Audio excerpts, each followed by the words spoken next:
Hello students, कैसे हैं आप सब। आई होप आप सब अच्छे होंगे। आईसीटी वर्चुअल क्लासरूम में आप सबका स्वागत है। मैं विकास, क्लास 7th का मैथ्स कर रहे हैं हम। चैप्टर है इंटीजर्स यानी पूर्णांक, और इसी चैप्टर को हमें कंटिन्यू करना है।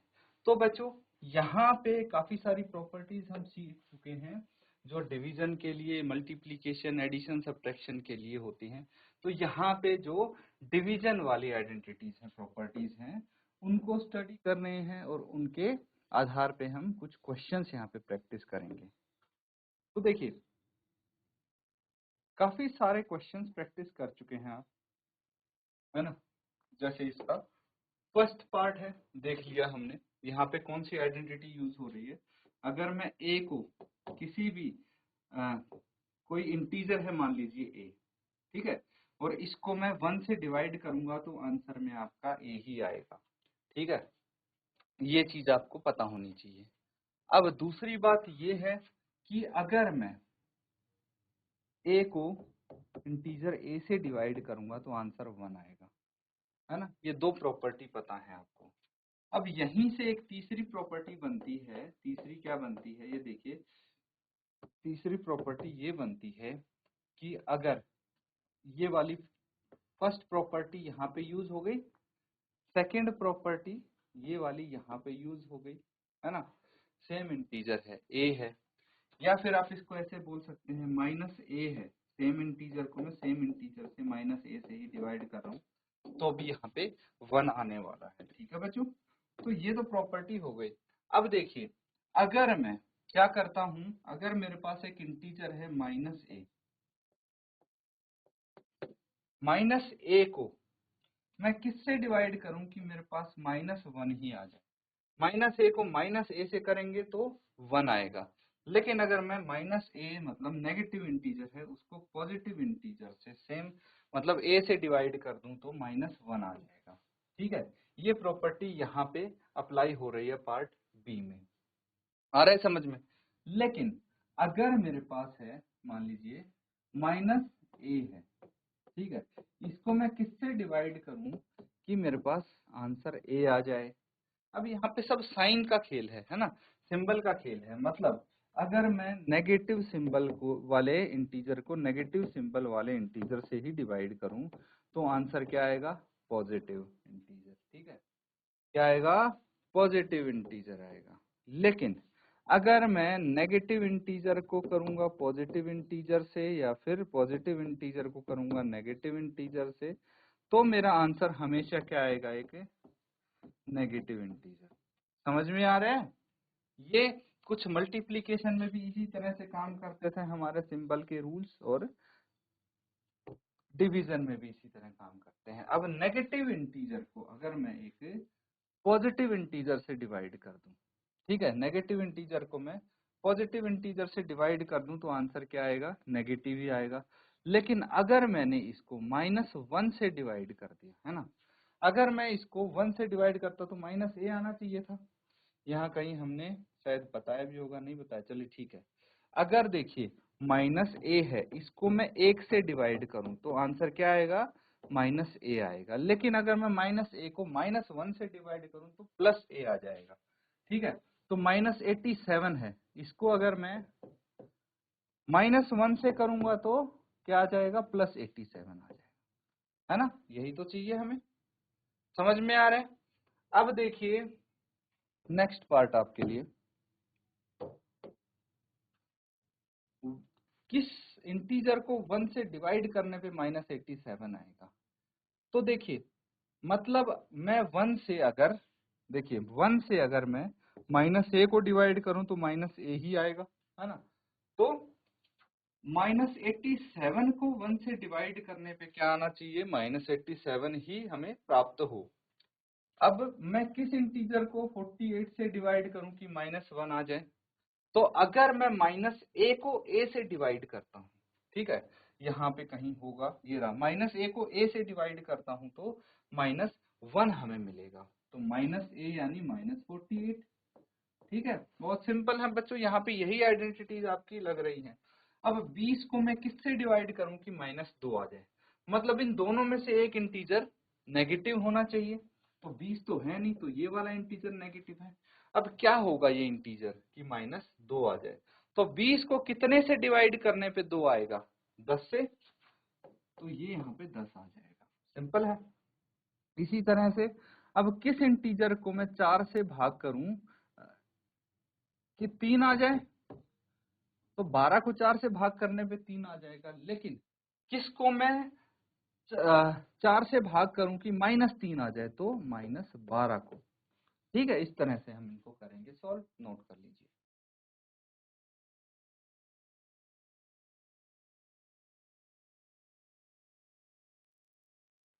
ठीक है बच्चों, यहां तक चीजें ठीक है, समझ में आ रही हैं। अब देखिए, वर्ड प्रॉब्लम्स हैं आपके पास, लेकिन वर्ड प्रॉब्लम से पहले मैं एक आधी चीज और आपको बता देता हूँ। यहाँ पे डिवीजन के ही क्वेश्चन है ये। ठीक है, क्या बोला गया है? Fill in the boxes to satisfy the following equation. वही जो बॉक्स है उनको फिल करना है। वही जैसे अभी क्वेश्चन में हम खाली स्थान भर रहे थे, है ना? तो जैसे 54 है, 54 को किससे भाग किया जाए? ऐसा कौन सा इंटीजर है जिससे भाग करके हम आंसर में -6 ला सकते हैं, है ना? तो यहाँ पे आपको ये रूल समझने पड़ेंगे। कौन से रूल्स बच्चे? कि मैं अगर एक पॉजिटिव इंटीजर को नेगेटिव इंटीजर से भाग करूंगा तो ही आंसर नेगेटिव इंटीजर आएगा। ये समझ गए? अब 54 को कितने से डिवाइड करने पे आपका 6 आएगा, तो उसके लिए सीधा सीधा मैं 54 को 6 से भाग करके देख लेता हूँ, कितना आ जाएगा? 6 9 जा 54, है ना? तो अगर मैं 54 को -9 से डिवाइड करूं तो क्या आ जाएगा? -6 आ जाएगा। सिमिलरली 1 को मैं अगर -1 से डिवाइड करूंगा तो आंसर क्या आ जाएगा? -1 आएगा, है ना? एक पॉजिटिव इंटीजर, एक नेगेटिव।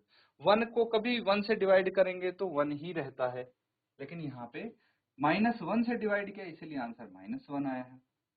सेम 145 को किससे डिवाइड किया जाए, है ना? यहाँ पे है, मतलब डिवाइड ही कर रहे हैं, किससे डिवाइड किया जाए कि आंसर -145 आएगा? तो ऑब्वियसली -1 से डिवाइड किया जाएगा, है ना? ये आइडेंटिटीज आप सीख चुके हैं अच्छे से। तो अब किस नंबर को, किस इंटीजर को मैं -21 से डिवाइड करूं कि आंसर 3 आ जाए? तो सबसे पहली बात तो ये समझना, आंसर पॉजिटिव है तो यहाँ भी नेगेटिव इंटीजर आएगा। तो अगर मैं 63 को 21 से करूं, 63 को 21 से -21 से डिवाइड करने पे 3 आ सकता है ना? कौन सा ऐसा इंटीजर है जिसको मैं 4 से डिवाइड करूं तो 7 आ जाएगा? तो अगर 28 को 4 से डिवाइड किया जाए तो 7 आ जाता है ना? ये कुछ आंसर्स होंगे, इनके नोट कर लेंगे आप।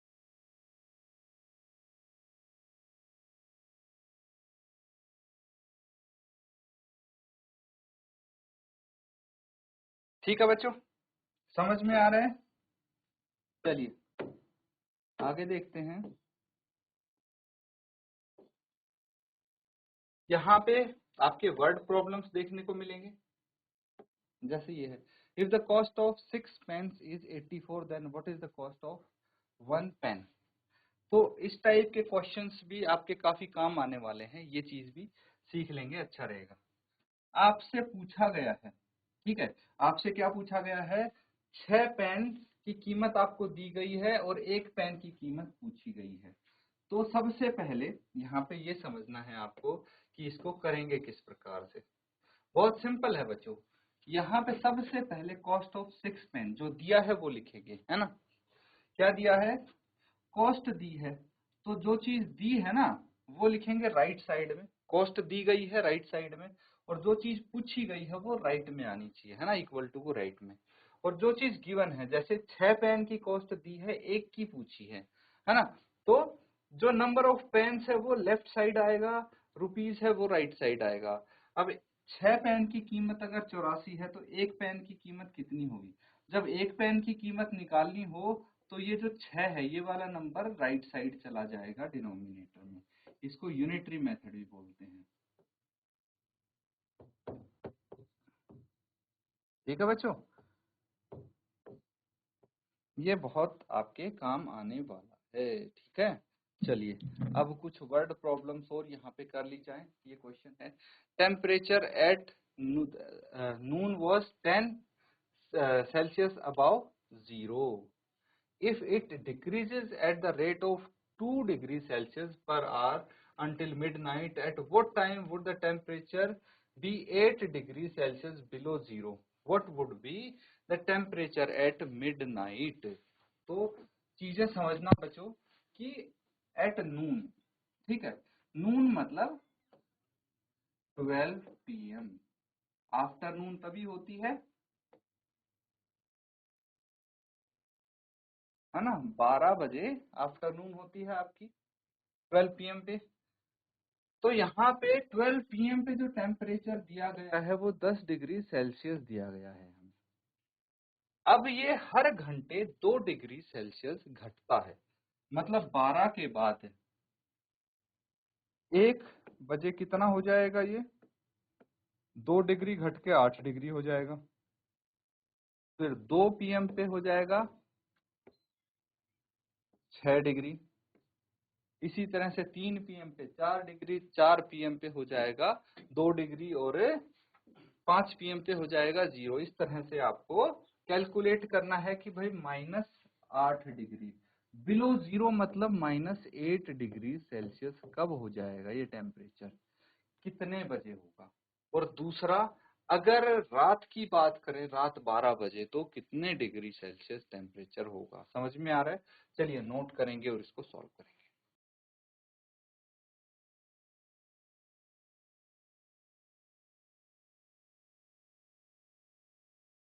ठीक है बच्चों, अब देखिए क्वेश्चन बहुत सिंपल सा है, अगर आपको चीजें समझ में आ रही हैं।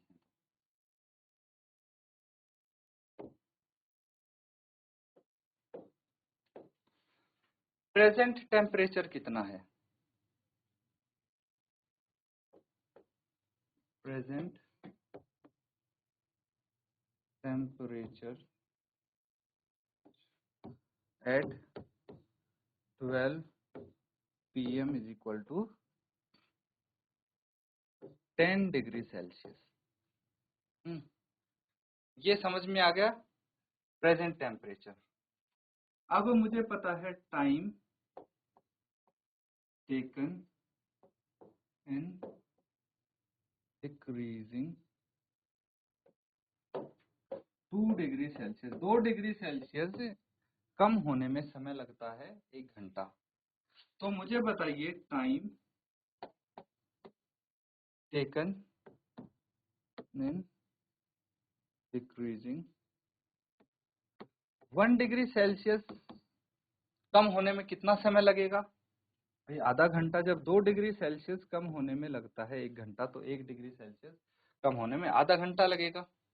अब देखिए कि टोटल हमारा टेम्परेचर कितना कम हुआ है, ठीक है, टोटल टेम्परेचर कितना कम हुआ है। फिलहाल था टोटल डिक्रीज इन टेम्परेचर। तो टोटल टेम्परेचर कितना डिक्रीज हुआ है बच्चों, वो समझेंगे हम। देखिए हमारे पास फिलहाल है 10 डिग्री सेल्सियस और कितना कम हुआ है, 8 डिग्री बिलो जीरो, मतलब -8 डिग्री सेल्सियस पहुंच गया है ना। तो कितना हुआ है ये टोटल, 18 डिग्री सेल्सियस टेम्परेचर कम हुआ है। जो प्रेजेंट टेम्परेचर है उससे 18 डिग्री घटा है, ठीक है। तो अब मुझे बताइए time taken in decreasing 18 degree Celsius कितना आ जाएगा ये, 1 डिग्री सेल्सियस में आधा घंटा लगता है, तो 18 डिग्री सेल्सियस में इसको 18 से डिवाइड कर दीजिए, है ना। कितना आ जाएगा ये, 9 आवर्स, 9 घंटे लगेंगे। कितने घंटे लगेंगे, 9 घंटे लगेंगे। तो therefore at 9 PM temperature will be 8 degree Celsius below 0। समझ में आ गया। अब एक क्वेश्चन और पूछा है कि भाई -8 डिग्री होगा रात के 9 बजे तक, है ना, 9 PM तक। तो द टेम्परेचर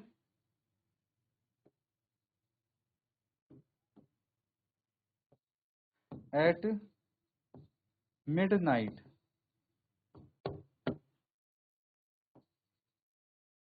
विल बी।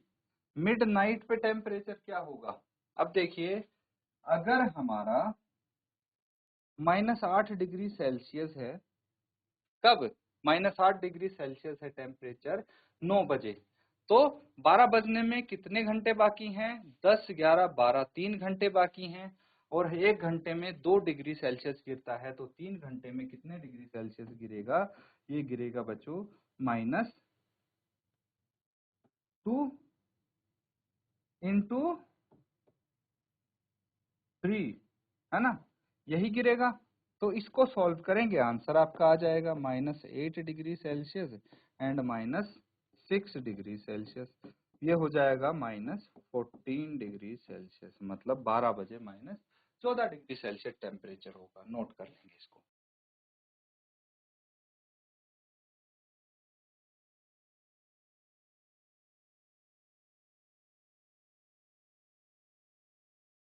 ठीक है, सबने नोट कर लिया है बच्चों। अब देखिए, एक क्वेश्चन ये है, यहाँ पे क्या बोला गया है? इन ए class test +3 marks are given for every correct answer and -2 marks are given for every incorrect answer and no marks is not attempting any question. Radhika scored 20 marks if she got 12 correct answer. How many question has she attempted incorrectly? ये आपको बताना है, ठीक है। Mohini scores -5 marks in the test.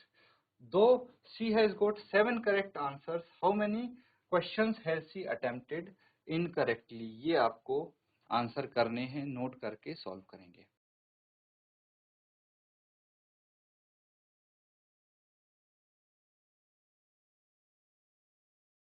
ठीक है बच्चों, इसको सॉल्व करेंगे तो ध्यान से देखिए। सबसे पहले मुझे ये बताइए कि जो करेक्ट आंसर है उसके लिए कितने मार्क्स मिलेंगे? Marks for correct answer 3 marks है, ठीक है, इनफैक्ट +3 एक ही बात है। तो अगर सही आंसर आप देंगे तो 3 मार्क्स मिलेंगे। तो यहाँ पे राधिका ने 20 मार्क्स स्कोर किए हैं और 12 आंसर करेक्ट किए हैं, है ना। तो मार्क्स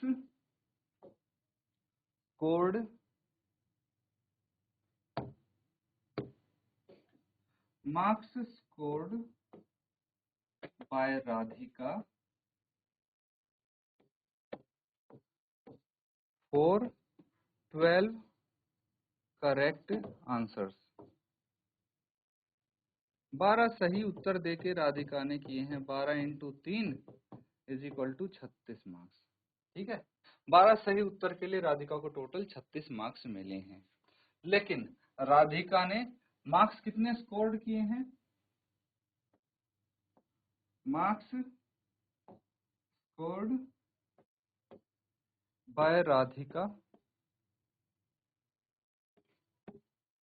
इन टेस्ट = 20, है ना भाई। 20 मार्क्स स्कोर किए हैं, लेकिन सही उत्तर के जो मार्क्स मिले हैं उसको वो 36 मिले हैं। तो मुझे बताइए कि सही उत्तर के जो 36 मार्क्स हैं उसमें से उसके कटे कितने हैं?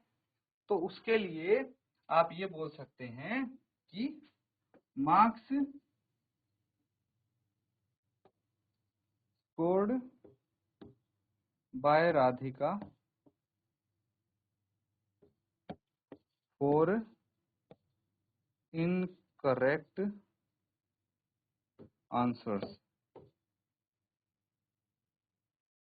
तो जो 36 है उसमें से 20 घटा लीजिए, कितना आ जाएगा, है ना। टोटल मार्क्स उसके आए हैं 20, जबकि करेक्ट आंसर 36 थे तो उसके -16 मार्क्स हैं। ठीक है, तो -16 मार्क्स उसने इनकरेक्ट आंसर के स्कोर किए हैं। अब मुझे बताइए कि क्या पूछा है, कितने उसने इनकरेक्ट आंसर अटेम्प्ट किए हैं। ठीक है, तो क्वेश्चंस अटेम्प्टेड इनकरेक्टली,